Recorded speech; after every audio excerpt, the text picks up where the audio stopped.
In 2008, I started to write a blog. It was called Australian Climate Madness, and there's a link in the description.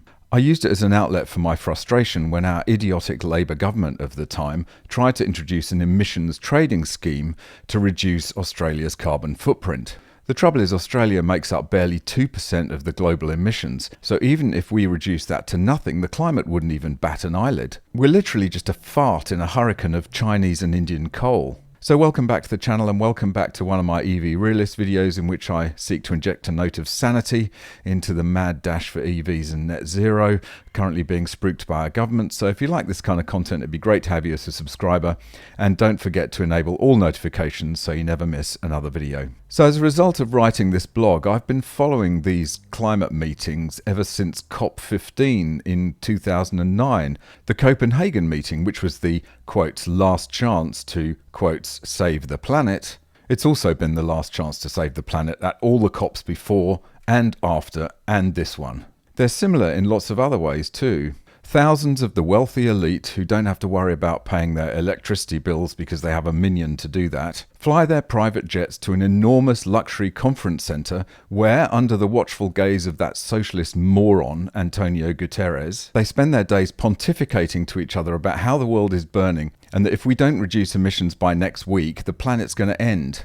And then they spend the evenings getting pissed at somebody else's expense before they start it all again the next day. They live it up like this for a week or so, where they belch out more carbon dioxide in those few days than a small country does in a decade. And at the end of it, they tell all the little people, i.e. us, that we can't drive our petrol and diesel cars anymore and we must buy EVs. Just imagine a world in which the past 40 years were not spent trying to control the weather.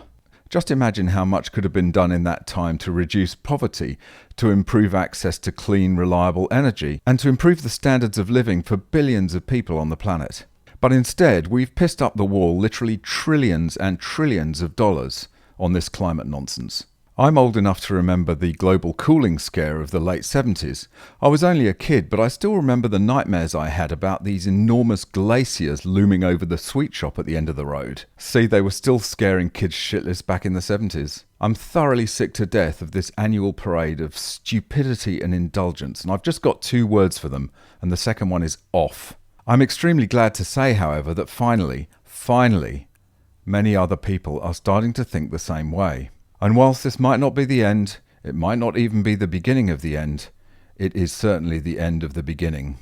I have a feeling somebody said that first. Oh well. So, from the Wall Street Journal, the truth about net zero at last. Climate enthusiasm hits the political wall as voters face the costs.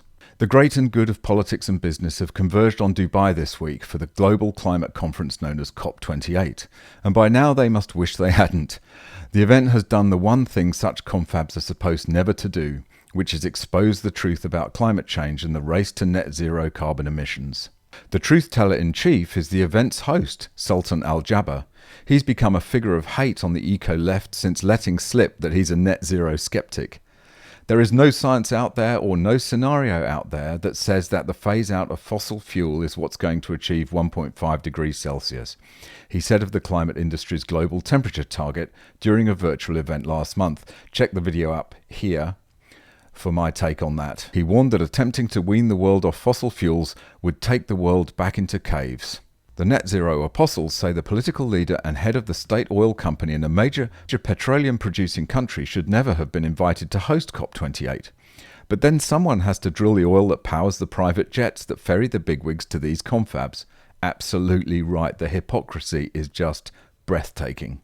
The bigger embarrassment for the climate left is that voters agree with Mr. Jaber. If you haven't paid much attention to COP28 this week, perhaps you've read about the collapse of the net zero agenda around the world. Then there's a number of examples about how this is happening in Europe, and it concludes, the common denominator is reality.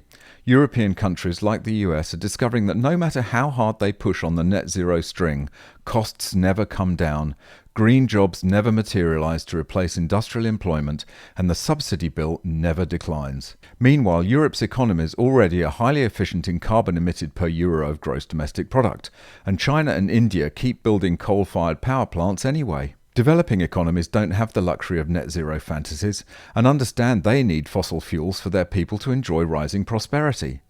The alternative is the cave of Mr. Jaber's telling, And it turns out that no number of elaborate climate summits will persuade ordinary people to return to the darkness. That's so true. What a brilliant editorial from the Wall Street Journal. Bravo. The voters are thoroughly sick of this obscene annual spectacle of the wealthiest and most privileged people on the planet jetting off at taxpayers' expense to lecture those very same taxpayers that they've got to cut their carbon emissions. I'm not sure about the end of the beginning. I think this might actually be the beginning of the end. Well, that's just about it for this video. I really hope you enjoyed it. Thanks very much for watching. Drop a comment down below. Let me know what you think. If you've got any tips or stories, you can hit me up on Instagram or by email, and I look forward to seeing you in the next one. Bye for now.